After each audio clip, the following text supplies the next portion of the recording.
Have you ever heard about Bob Lazar? Yes, the same man who sparked the worldwide curiosity and conspiracy theories surrounding Area 51, extraterrestrial technology, and the mystery Element 115. He claims to have worked on reverse engineering alien technology in a secretive base called S4 near Area 51. But how did a supposed physicist from the Midwest end up at the heart of one of the most enduring UFO narratives of our time? And why does his story continue to fascinate us today, decades after he first brought his claims to the public? Let's delve into this cosmic conundrum together. Bob Lazar, a name that sends ripples through the world of UFO enthusiasts and skeptics alike. Born in 1959 in Coral Gables, Florida, Lazar moved to New York during his childhood. He's held a lifelong fascination with science and technology, particularly with jet engines and explosives, and his exploits even led to some minor run-ins with the law. But what truly thrust Lazar into the spotlight wasn't his penchant for pyrotechnics. It was his extraordinary claims in 1989, when he came forward in a televised interview, introducing himself to the world as a physicist and declaring that he had worked in a clandestine facility near the infamous Area 51. This location, he said, was called S4, tucked into the Emigrant Valley and sheltered by the Papoose mountain range. According to Lazar, S4 was the hub of a top-secret operation that focused on reverse engineering alien technology. He claimed to have been part of this covert program, working directly on 9 extraterrestrial craft, each one with different exteriors but identical interiors. His role, he stated, was to help understand and reproduce the incredible technology that powered these vessels. This claim, as outrageous as it was, caught the public's attention. UFO enthusiasts and conspiracy theorists pounced on Lazar's story as proof of the US government's knowledge and involvement with extraterrestrial beings and their technology. But his story also drew skepticism from many others, leading to an ongoing debate about the truth of Lazar's claims, his background, and the very existence of S4. It's this controversy that continues to fog Lazar's story. S4, a location etched into the minds of UFO enthusiasts and skeptics alike thanks to Lazar. But what was the nature of the work supposedly conducted at this elusive location? Let's delve into what Lazar described as his experiences there. At S4, according to Lazar, the mission was clear yet unimaginably complex: to reverse engineer advanced extraterrestrial technology. He described the alien craft as sports model flying saucers, powered by a device he referred to as the Element 115 reactor. This mysterious element, which he claimed was not of our planet, allegedly generated a gravity wave that propelled the spacecraft.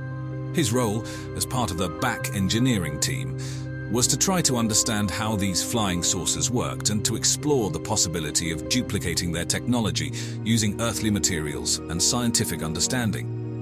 It was an intricate task that demanded a fusion of physics, engineering, and a lot of conjecture. But Lazar also spoke about the intense secrecy and compartmentalization that characterized the operation. Each project team at S4 was kept in the dark about the other team's work, minimizing the risk of information leakage. Even within the teams, knowledge was strictly on a need-to-know basis. Furthermore, Lazar claimed that the US government had fabricated academic and professional records to discredit him if he ever broke his oath of secrecy. Indeed, when his claims reached the public, Lazar found his background under intense scrutiny, with critics pointing to discrepancies and lack of verifiable records. But in spite of all the skepticism and controversy, the details of Lazar's account continue to captivate many who are willing to ponder the possibility of a secretive government program focused on alien technology. It's a tale that adds another layer to the intriguing tapestry of UFO lore. Bob Lazar's academic and professional credentials have been the subject of intense debate. His claim of having degrees from the California Institute of Technology, Caltech, and the Massachusetts Institute of Technology, MIT, 2 of the most prestigious institutions in the world, was met with incredulity and skepticism. When investigators attempted to verify Lazar's educational background, they hit a wall. There were no records of Lazar having attended, let alone graduated from either of these universities. Critics argue this effectively discredits his claim of being a physicist, thus calling into question his alleged role at S4. However, Lazar claimed that his records were deliberately erased to discredit him and suppress the explosive information he disclosed. It's a claim that's difficult to prove, but fuels the intrigue surrounding his story.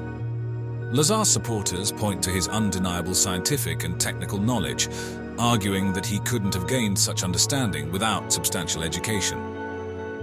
Additionally, Lazar also claimed to have previously worked at Los Alamos National Laboratory, a top-level research institution in New Mexico.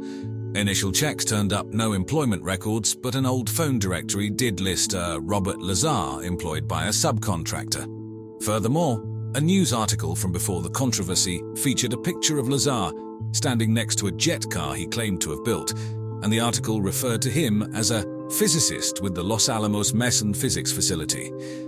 This tug-of-war between Lazar's claims and the verifiable evidence forms a significant part of the Lazar narrative. It's a maze of mystery, sprinkled with apparent contradictions and unanswered questions, stirring the minds of UFO enthusiasts and skeptics alike. One of the most extraordinary claims Bob Lazar made revolves around an element he referred to as Element 115, which he said was used as the fuel for the alleged extraterrestrial spacecraft at S4. Lazar's description of this element's properties seemed fantastical at the time. He claimed it was capable of generating a gravitational field when excited and could be used for gravity propulsion. This was said to enable the craft to distort gravity around it, allowing for what would appear to us as incredible acceleration and maneuverability, not to mention facilitating travel across vast cosmic distances. He suggested that these distortions in gravity were the reason why observers often reported UFOs as making rapid direction changes and accelerating at unbelievable speeds. In the early 1990s, when Lazar first made these claims, there was no official recognition of element 115 in the periodic table. However, in 2003, scientists were able to synthetically create a super-heavy element with an atomic number of 115. Named Moscovium, it was not as stable as Lazar had claimed element 115 was, and it certainly did not exhibit the gravity-defying properties he described. Nonetheless, this development sparked renewed interest in his story. Additionally, Lazar detailed the design and functionality of the alleged alien spacecraft. He claimed they were powered by a gravity reactor, which utilized element 115 to generate a gravity A wave. The spacecraft allegedly had 3 gravity amplifiers, which could focus the gravity A wave to allow the craft to essentially fall in any direction, explaining their seemingly impossible maneuvers. The technical and detailed nature of Lazar's claims, whether fact or fiction, have undeniably captured the imagination of many and have significantly influenced the discourse around UFO technology and potential alien propulsion methods. Today, Bob Lazar's story continues to divide opinions and provoke debate, with many still questioning the truth of his assertions and the validity of his credentials. The lack of substantial, verifiable evidence has kept many skeptics unconvinced. Yet there are others who believe his account, drawn to the consistency in his narrative and the specific technological details he provided.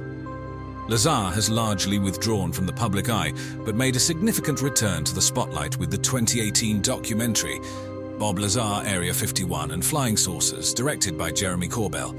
In the film, Lazar stands by his claims, expressing frustration and discomfort about his unique knowledge and the ensuing disbelief he has faced. The documentary has brought his story to a new generation, sparking renewed interest and debate. Some points that have kept his narrative alive include the official acknowledgement of Area 51 by the US government in 2013, more than 2 decades after Lazar first brought it to public attention. Moreover, the US Navy's confirmation of several videos showing unidentified aerial phenomena performing maneuvers that appear to defy our understanding of physics has led some to speculate about the kind of technology Lazar described. In recent years, a renewed push for transparency on UFOs from certain sectors of the US government and military, culminating in the 2020 release of previously classified UFO footage, has added fuel to the discussion surrounding Lazar's claims. While none of this conclusively proves Lazar's story, for some, it suggests that the world might be closer to accepting the existence of technology and knowledge that is currently beyond our comprehension. What's going on up there could be the most important event in history. You're talking about physical contact and proof from another system, another planet, another intelligence. That's got to be the biggest event in history, and it's real and it's there. I'm convinced that what I saw is absolute proof of that. There is no way we could have created those systems. There's no way we could have made the disks, the power supplies, anything to go with them. Bob Lazar's assertions about element 115 are among the most talked about in UFO and conspiracy theory circles, largely due to their intriguing blend of advanced alien technology and secretive government operations. Lazar claimed that during his time at the S4 facility near Area 51, he encountered alien spacecraft powered by element 115. This element, he argued, was central to the craft's propulsion systems, enabling them to manipulate gravity and perform maneuvers that defy the laws of physics as we understand them. He described element 115 as a powerful energy source, used not only for propulsion, but also to power various systems within the spacecraft. One of the more striking aspects of Lazar's narrative is his claim that element 115 had stable isotopes, contrary to the highly unstable moscovium isotopes discovered by scientists in 2003. Lazar suggested these stable isotopes had a significantly longer half-life, making element 115 a practical energy source. He even hinted at a depth of knowledge about different isotopes of this element, some stable and some not, suggesting a level of interaction that goes beyond mere speculation. Additionally, Lazar's story is steeped in notions of covert government knowledge. He alleged that the US government had been in possession of element 115, and consequently the technology it powered, long before its recognition by the scientific community. He linked this possession directly to the government's alleged retrieval and study, possibly even reverse engineering of alien spacecraft. These claims have fueled numerous conspiracy theories, suggesting that the government has secret knowledge about extraterrestrial beings and technology, often cited in discussions about UFO cover-ups and clandestine government projects. While Lazar's claims are undeniably fascinating and have captivated many, they remain unverified and are frequently met with skepticism by the scientific community. I am telling the truth. I've tried to prove that. The primary reasons for this skepticism are the lack of empirical evidence supporting his claims and the inconsistencies between his narrative and established scientific knowledge. Now here is where things get interesting, which add credibility to Bob's claims of element 115. The discovery of moscovium happened after Lazar was talking about it for some time. Back in 2003, a group of Russian and American scientists, working together at the Joint Institute for Nuclear Research in Dubna, Russia, made a remarkable breakthrough. They managed to create this new element using a particle accelerator, which is a bit like a super-powered microscope that can see atoms. They did this by smashing together atoms of americium and calcium. Think of it like a cosmic game of pool at an atomic level. This creation was initially named ununpentium, a bit of a tongue twister, right? But later it got the name moscovium as a nod to the Moscow region where it was discovered. Now moscovium isn't quite what you'd call a stable element. It's incredibly unstable, actually. The isotopes, which are like different versions of the element, don't last long. We're talking milliseconds to a few seconds. This makes it pretty much unusable for anything long-term. Imagine trying to use a battery that only lasts a few seconds. Not very practical, right? It's also super radioactive, so you'd need some serious equipment and safety measures to work with it. Here's where things get a bit more Hollywood. Bob Lazar, a name you might have heard, had some pretty out-there claims about element 115 long before it was officially discovered. He said it was a stable, energy-rich element used in alien spacecraft he allegedly saw at a secret facility near Area 51. Now, scientists have raised their eyebrows at this because moscovium is nothing like what Lazar described. It's super unstable, and not something you'd find powering a spaceship, or anything else for that matter. There's also been a lot of chatter about Lazar's background. Well, they're trying to make me a non-person. Well, the schools that I went to, the hospital that I was born at, past job, and essentially nothing comes up with my name in it. He claimed to have worked at some pretty prestigious places, but when people checked, there were no records of him there. It's a bit like saying you played for a famous football team, but there's no record of you ever being on the team. So what's the takeaway from all this? Well, the discovery of moscovium is a big deal in science, showing us new things about the atomic world. Bob Lazar's story about using gravity waves for alien spacecraft propulsion is something straight out of a sci-fi movie, and it's been a hot topic for those interested in UFOs and unexplained phenomena. He claimed that while working at this secret S4 facility near Area 51, he saw alien spacecraft that used gravity waves for movement. Imagine spacecraft twisting and warping spacetime itself to zip around at speeds faster than light, doing things that would leave our best aircrafts in the dust. That's what Lazar talked about, a kind of technology that's like nothing we have or even understand today. Now, he linked all this to element 115, saying it was used in a reactor to create these gravity waves. The idea was that this element could somehow generate a massive gravitational field, letting the spacecraft control gravity waves at will. But here's the catch: the real element 115, known as moscovium, is nothing like what Lazar described. It's super unstable and breaks down incredibly fast, so the idea of it being a stable, long-lasting power source doesn't really hold up. Lazar's claims take a real leap from what we know about physics. Today's science doesn't support the idea of manipulating gravity for propulsion. It's a fascinating idea, sure, but we just don't have any evidence or technology that can do this yet. It's like he's talking about a whole different realm of physics, way beyond our current understanding. While theoretical physics does play around with concepts like warp drives and bending spacetime, these are still in the realm of theory, not something we've actually seen or made happen. The discovery of gravitational waves back in 2016 was a real game-changer in astrophysics. It's like we had this incredible prediction from Albert Einstein about how massive objects like black holes could send ripples through spacetime. And then, suddenly, we had the tools to actually see these ripples. The Laser Interferometer Gravitational Wave Observatory, or LIGO for short, played a huge role in this. They have these ultra-sensitive setups in Louisiana and Washington that can pick up the tiniest distortions in space-time caused by gravitational waves passing through Earth. What's really cool is how they first detected these waves. It was from two massive black holes way out in space, about 1.3 billion light-years away, smashing into each other. The collision was so powerful that it sent these waves across the cosmos, and the precision of LIGO's instruments is mind-blowing. They detected changes smaller than a proton's diameter. This discovery kicked off a whole new way of looking at the universe, adding gravitational waves to our toolkit alongside the usual telescopes that observe light. But here's where things get a bit tricky. Bob Lazar and his claims about using gravity waves for powering alien spacecraft. His story is quite different from what LIGO found. Lazar talked about artificially creating and controlling these waves for space travel, which is a whole different ballgame. The gravitational waves LIGO detected are natural occurrences from colossal cosmic events, not something we can make or harness for zooming around in space. In the science world, Lazar's ideas about using gravity waves for propulsion don't really line up with what we know and can do. We're still at a point where manipulating gravity waves like he described is beyond our reach. It's one thing to detect these waves from cosmic events.